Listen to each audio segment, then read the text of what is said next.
नमस्कार दोस्तों, मैं राज पांडे। आप देख रहे हैं आरसीएन टुडे। आइए जान लेते हैं अभी की बड़ी खबर मुख्य समाचार के बारे में। पहली बड़ी खबर बिहार की है। बिहार में भीषण बाढ़ को देखते हुए 24 से 27 अगस्त 2021 तक होने वाली एपी मुख्य परीक्षा की तिथि बढ़ाने की मांग ऑल इंडिया स्टूडेंट फेडरेशन के द्वारा की गई है।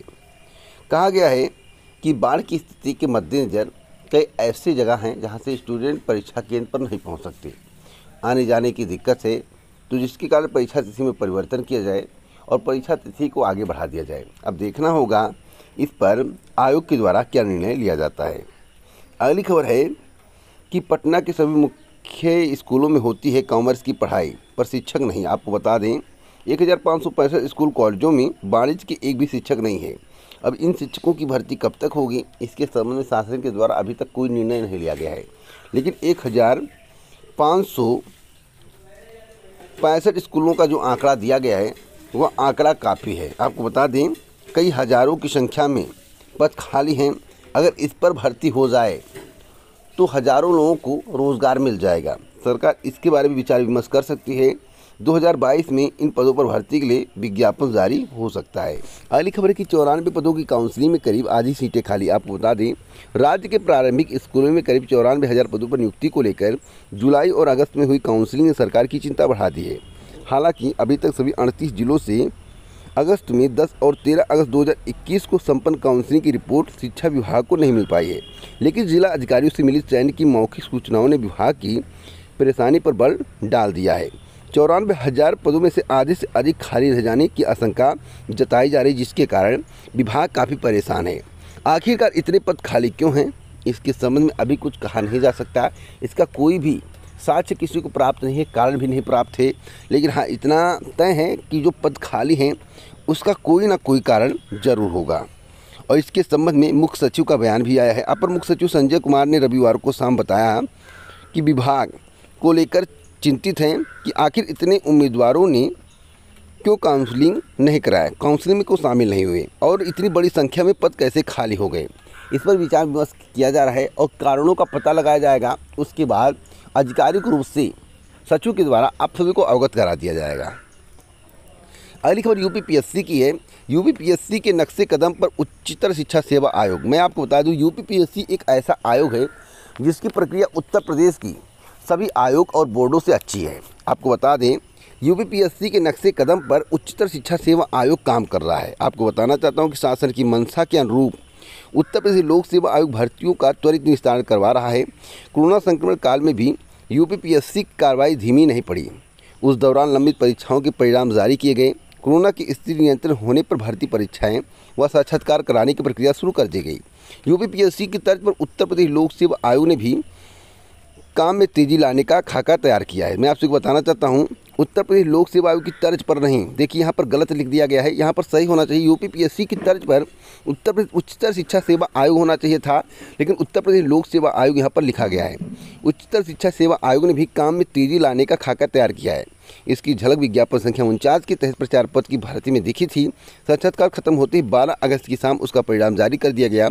उसी तरह पर असिस्टेंट प्रोफेसर पद की भर्ती तेजी से निस्तारित की जा रही है। विज्ञापन संख्या 50 के तहत जो भर्ती आई है उसको भी इसी तरह से कंप्लीट किया जाएगा, ऐसा उत्तर प्रदेश उच्चतर शिक्षा सेवा आयोग का कहना है। उत्तर प्रदेश उच्चतर शिक्षा सेवा आयोग का कहना है कि विज्ञापन संख्या 50 के तहत जो भी भर्ती होगी उसका परिणाम 25 से लेकर 45 दिनों के भीतर जारी कर दिया जाएगा। तो आप लोगों के लिए गुड न्यूज़ है, बहुत ही अच्छी खबर है। अगली खबर एलयू की है, लखनऊ विश्वविद्यालय की है। बहुत ही अच्छी खबर है। शोध छात्राओं को मिलेगा 5,000 रुपये। आपको बता दें लखनऊ विश्वविद्यालय ने मिशन शक्ति के अंतर्गत महिला शोधार्थियों को बढ़ावा देने के लिए शोध मेधा योजना शुरू करने की घोषणा की है। इस योजना के अंतर्गत विश्वविद्यालय में पीएचडी छात्रा को 5,000 रुपये प्रतिमाह देने का प्रावधान किया गया है। अगली खबर उत्तर प्रदेश अधीनस्थ सेवा चयन आयोग की पीईटी परीक्षा को लेकर है। उत्तर प्रदेश अधीनस्थ सेवा चयन आयोग की पीईटी परीक्षा 24 अगस्त 2021 को प्रस्तावित है। मैं आप सभी को बताना चाहता हूं मेरे द्वारा जितने भी परीक्षार्थी होंगे उनसे लाइव बात की जाएगी और मैं बात करूंगा और आपको सारी जानकारी दूंगा। आखिरकार किताब कितना जा सकते हैं, यह किताब मेरे द्वारा बताया गया कि अगर आप जनरल कैटेगरी के हैं, अगर आपकी 62 से 67 क्वेश्चन सही हैं तो आप मुख्य परीक्षा में बैठ पाएंगे। तो लाइव जब परीक्षार्थियों के द्वारा मेरे द्वारा पूछा जाएगा और परीक्षार्थी लाइव बताएंगे, आपको जानकारी सही सही मिलेगी। तो एक आप निर्धारित आंकड़ा समझ सकते हैं कि आखिरकार कट ऑफ कितना जाएगा।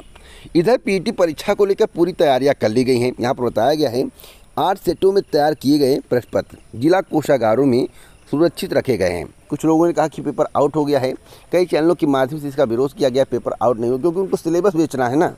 जिसको सिलेबस बेचना है, अपनी बुक को बेचना है, वे नहीं कहेंगे। लेकिन जो पकड़े गए थे, समाचार पत्र में आया था, उसमें बताया गया था हाथ से जो है आंसर की तैयार की गई थी। तो ऐसा क्या था कि पहले आंसर की तैयार करने का मामला सामने आ गया। क्या वास्तव में पेपर लीक हुआ है? आप लोग कमेंट बॉक्स में ज़रूर बताइएगा। अगर पेपर लीक हुआ होगा तो उत्तर प्रदेश अधीनस्थ सेवा चयन आयोग की पीईटी परीक्षा में मेरिट सबसे अधिक जाएगी। आप इसको नोट कर लेना। यहाँ पर देखिए बहुत ही महत्वपूर्ण बात लिखी हुई है। बताया गया है कि पीईटी पर 70,000 कैमरों से रहेगी नज़र, और इसका मॉनिटरिंग सिस्टम जो है उत्तर प्रदेश अधीनस्थ सेवा चयन आयोग में बनाया गया है। 21 लाख के करीब यानी कि 20,73,540 अभ्यर्थी इस परीक्षा में प्रतिभाग करेंगे। 25,000 से अधिक सरकारी पदों के लिए होने जा रही है भर्ती। लेकिन इसी बात को लोग समझ नहीं पा रहे कि 25,000 का जिक्र क्या किया गया है। नई भर्तियों का जिक्र किया गया है या पुरानी और नई भर्तियों का जिक्र किया गया है। तो मैं आपसे को पूरी जानकारी, इसके लिए एक वीडियो बनाऊंगा और पूरी जानकारी दूंगा कि 25,000 में पुरानी भर्तियां हैं या केवल नई भर्तियां हैं। जो जानकारी मैं आपको दूंगा उसको नोट कर लेना, वही भविष्य में सही होगा। मार्च 2022 तक भर्ती प्रक्रिया को पूरी करने की बात कही जा रही है। लेकिन किसी को इस बात की जानकारी नहीं है कि आयोग के द्वारा जो कहा जा रहा है 25,000 पद, वह नई भर्ती है पुरानी भर्ती है, क्योंकि आयोग ने नई भर्ती का ना जिक्र किया है ना पुरानी भर्ती का जिक्र किया है। तो आप लोग परेशान मत होइए, मैं इसकी पुष्टि कर दूंगा जानकारी कलेक्ट करने के बाद। और यहाँ पर देखिए बहुत ही महत्वपूर्ण बात लिखी हुई है। उत्तर प्रदेश अधीनस्थ सेवा चयन आयोग के अध्यक्ष प्रवीण कुमार ने साफ किया कि प्रारंभिक अर्हता परीक्षा के प्रश्न पूरी तरह से सुरक्षित हैं। पीईटी के लिए 8 सेटों में प्रश्न तैयार कराए गए हैं। इसे जिले के कोषागार में सुरक्षित रखा गया है। अम्बेडकर नगर में किसी तरह का कोई प्रश्न पत्र लीक नहीं हुआ है। इन्होंने पुष्टि इस बात की कर दी है। जो अफवाहें चल रही थी उस अफवाहों पर विराम लग गया है।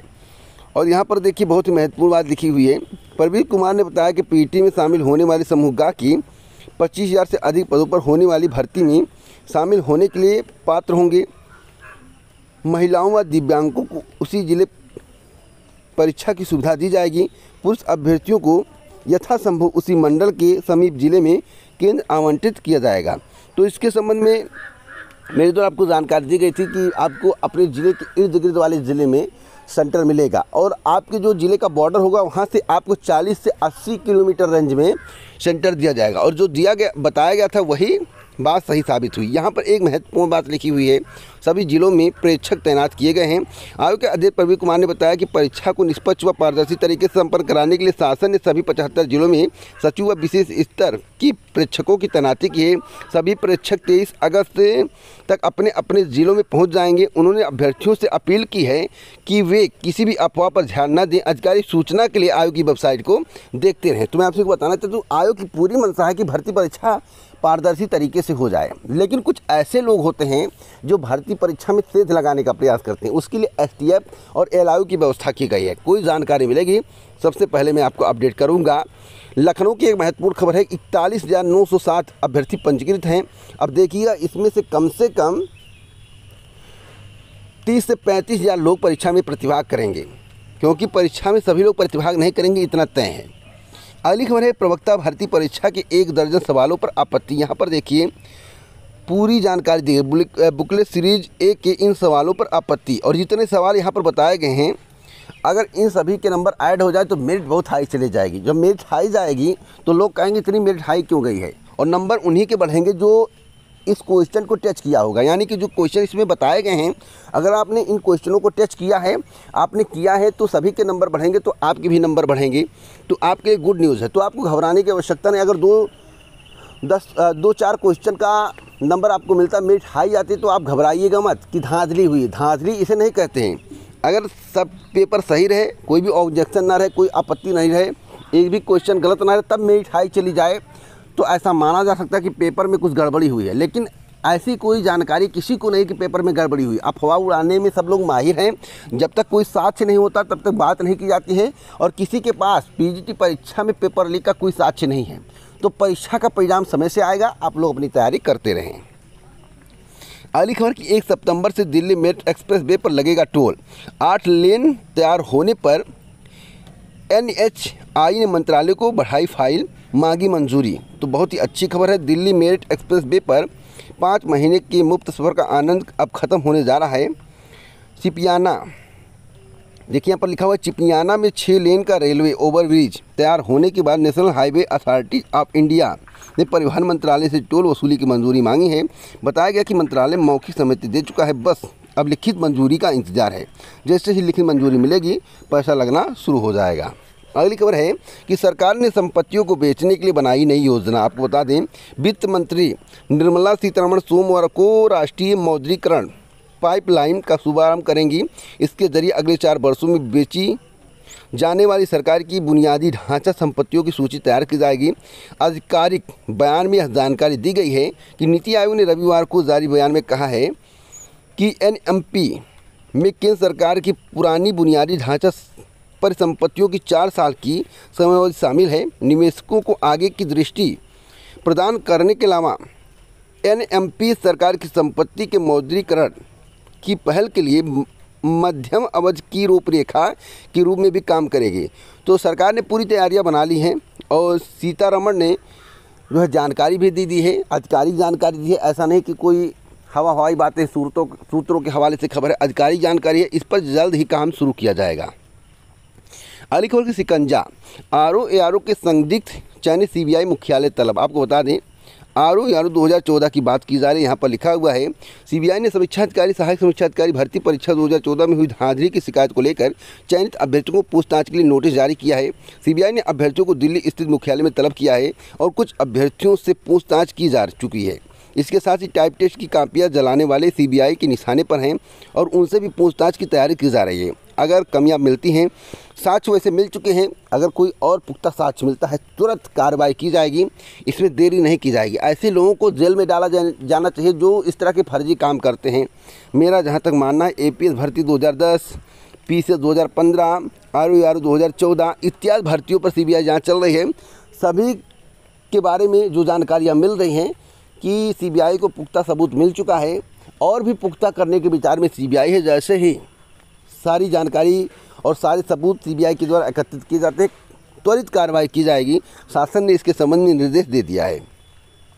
अगली खबर है कि अब संस्कृत विद्यालयों में मानदेय पर 128 शिक्षकों की होगी भर्ती। पहले 80 थी, अब 128 हो गई। यहाँ पर बताया गया है जहाँ जहाँ भर्तियाँ होनी हैं। तो देखिए यहाँ पर पूरा ब्यौरा दिया गया है, आप देख सकते हैं।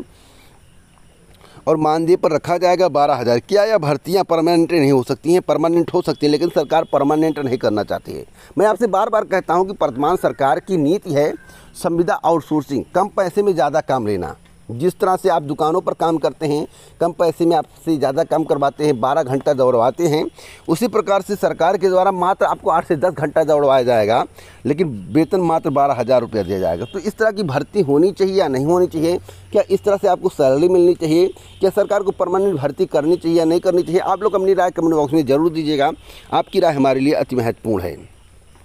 अगली खबर कि जिन बच्चों की मार्कशीट पर अंक नहीं उन्हें भी दे प्रवेश। आपको बता दें, इसके संबंध में माध्यमिक शिक्षा निदेशक के साथ सभी संयुक्त शिक्षा निरीक्षकों और जिला विद्यालय निरीक्षकों को निर्देश जारी कर दिया गया है। कहा गया है कि जिन बच्चों की मार्कशीट पर अंक नहीं उन्हें भी प्रवेश दिया जाए।